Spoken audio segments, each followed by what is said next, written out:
Bien, nuevamente con ustedes. Tenemos que pedirle excusas porque estuvimos 2 semanas que no pudimos salir porque el ingeniero Pombo, el casado con mi nieta, se fue en un viaje a Europa, un merecido viaje de vacaciones, con su esposa, con mi nieta, y bueno, regresó el fin de semana pasado. Por lo tanto estamos nuevamente con ustedes aquí para terminar con lo que es el tema de la tipicidad. Yo les había dicho a ustedes en aquel cuadro que habíamos hecho, un cuadro sinóptico, que el tipo penal, la estructura del tipo penal tenía dos partes: una parte subjetiva, que estaba integrado por los elementos esenciales, los elementos que siempre tienen que estar dentro de un tipo penal, que es la descripción de la conducta que es considerada delito por la ley y penada por la ley, y luego los elementos que pueden estar o pueden no estar, es decir, elementos que en algunas oportunidades la ley los pide, en otras no. Entre los elementos esenciales teníamos el verbo nuclear, que es el sujeto activo, sujeto pasivo, objeto material, y el verbo nuclear, que es aquel que se pena, es decir, la actividad que se pena, ¿no? Apropiarse, apoderarse, matar, falsificar. Esos son los verbos nucleares de los delitos, muchos más, obviamente. Y lo que se logra cuando se puede tipificar una acción como delito, se dice que se ha conjugado el verbo definitivamente, es decir, se ha matado, se ha apoderado, se ha apropiado, se ha falsificado. Eso es el verbo nuclear. Eso a modo de repaso. Luego teníamos los elementos circunstanciales, que en algunos casos existían, en otros no, como elementos de medios, cuando el delito era igual a otro, pero si se cometía por medios violentos, se transformaba en otro, ¿verdad? El hurto sin violencia es hurto, con violencia es rapiña. Eso, así está definido, cada uno con su nombre iure, con su nombre, en los artículos correspondientes del código. En el hurto, en el caso del hurto, el artículo 340, en el caso de la rapiña, el artículo 344. Hurto sin violencia, rapiña con violencia. Y después elementos de lugar, elementos de modo, es decir, ya eso lo habíamos visto. Y hoy lo terminamos con lo que es la parte subjetiva del tipo. La parte subjetiva del tipo penal está formada por dos situaciones: el dolo por un lado y lo que se llaman las referencias subjetivas por otro. Vamos a considerar primero lo que es el dolo. Ustedes han visto que cuando se habla muchas veces en los medios, en la propia televisión, a veces en alguna película que estamos viendo, se habla de dolo. ¿Se cometió el delito con dolo? ¿Cuál fue el dolo? Y sí, el dolo es la intención de cometer el delito. En realidad es la conciencia y la voluntad de realizar el tipo objetivo que vimos en la entrega pasada. Todos esos que hoy les acabo de resumir muy brevemente: sujeto activo, sujeto pasivo, verbo nuclear, circunstancias incidentales que puede tener, circunstanciales que puede tener o no el tipo, toda esa voluntad de realizar todo eso es el dolo. El individuo en realidad lo piensa antes. El dolo precede, ex ante, a toda la conducta objetiva, a todo lo que es la descripción del tipo objetivo. Yo voy a describir con mi acción este tipo objetivo. Yo voy a matar a una persona. Que dice el artículo 312, aquel que diere muerte a una persona será penado con tal pena a tal pena. Eso es el dolo.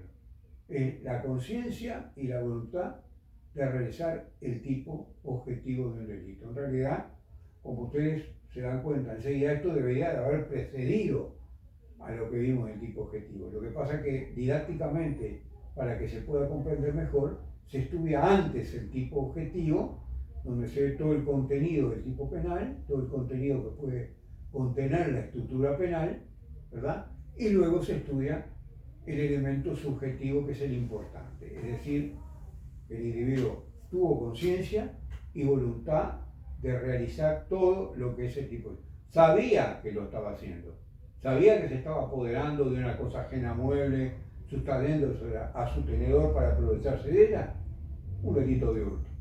Sabía que lo estaba haciendo. Si no lo logró por una causa independiente de su voluntad, bueno, ahí vamos a ver después, más adelante en alguna otra entrega, que se trata de un caso de tentativa o delito tentado, donde la actividad no llega al final y entonces se pena hasta donde el individuo haya delinquido, hasta donde el individuo haya llegado en la conjugación de ese verbo nuclear.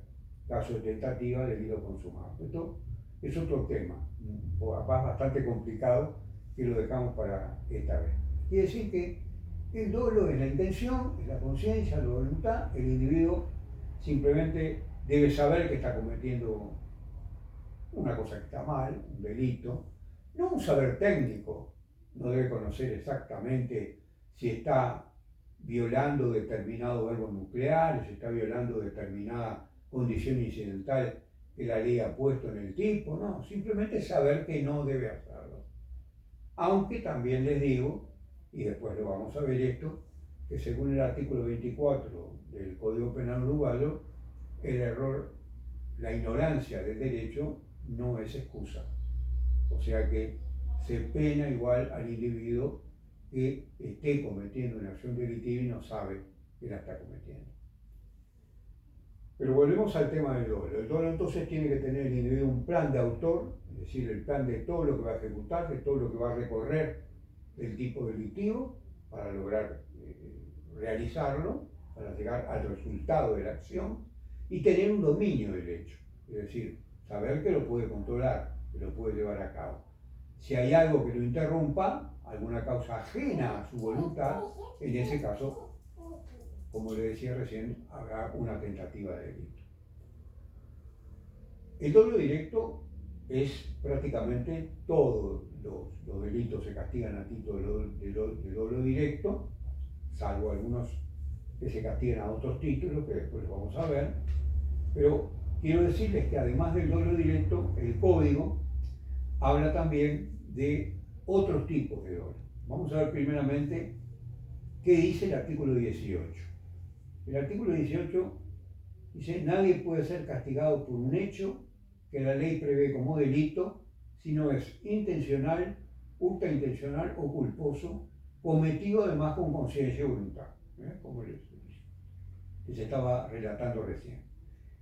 Y luego agrega: el hecho se considera intencional cuando el resultado se ajusta a la intención, ultraintencional cuando el resultado excede de la intención, siempre que ese resultado haya podido ser previsto, culpable cuando con motivo de ejecutar un hecho en sí mismo jurídicamente indiferente se deriva un resultado que pudiendo ser previsto no lo fue, por imprudencia, impericia, negligencia o violación de leyes o reglamentos. Esto lo vamos a ver después, que es la culpa. Y luego dice: el resultado que no se quiso, pero que se previó, se considera intencional. O sea que ahí tenemos el famoso dolo eventual. El resultado que no se quiso, pero que se previó. Es decir, el individuo salió a cazar. Está en un bosque donde quiere cazar animales propios para la caza, ¿verdad? Un ciervo, un jabalí, en fin, animales de caza. Y él puede prever que en el momento en que avista una sombra que le parece un animal, de pronto no es, y que en esa parte puede haber personas, porque es un bosque donde las otras personas también van a cazar, y sin embargo apunta y tira. Y en lugar de matar a un animal, mata a una persona que estaba haciendo lo mismo que él, de pronto. Ese es un caso de dolo eventual. El dolo eventual, se lo acabo de leer, el resultado que no se quiso, pero que se previó, se considera intencional. O sea que se debe castigar igual que el dolo directo, el dolo, conciencia y voluntad de cometer un resultado y lograrlo, ¿verdad? Sin embargo, a veces los jueces aquí aplican un poco digamos, la ciencia y dicen: no, pero es un dolo eventual, y les ponen un poquito de menos pena que el dolo directo. Pero en realidad se castiga igual. Para tener una idea clara que ustedes tengan mejor del dolo eventual, les digo que es aquella cosa que se prevé como posible o como probable. Sí, de pronto hay alguien ahí, pero yo tiro igual. ¿Eh? Es un poco lo que llamaban los antiguos clásicos de derecho penal el dolo del egoísta, el actuar del egoísta. El individuo es indiferente, de alguna manera no consciente, pero asiente que puede estar cometiendo un delito en lugar de estar cazando una pieza de casa, por ejemplo, pero igual lo hace, porque en ese momento es algo para él posible o probable, pero se porta en una forma indiferente y egoísta. Eso es lo que lo.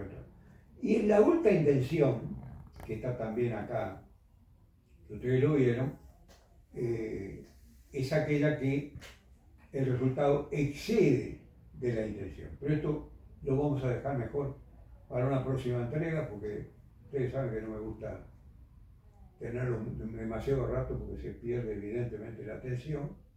Y entonces entregas un poco más cortas, para mí son mucho más provechosas. Muchas gracias y hasta la próxima.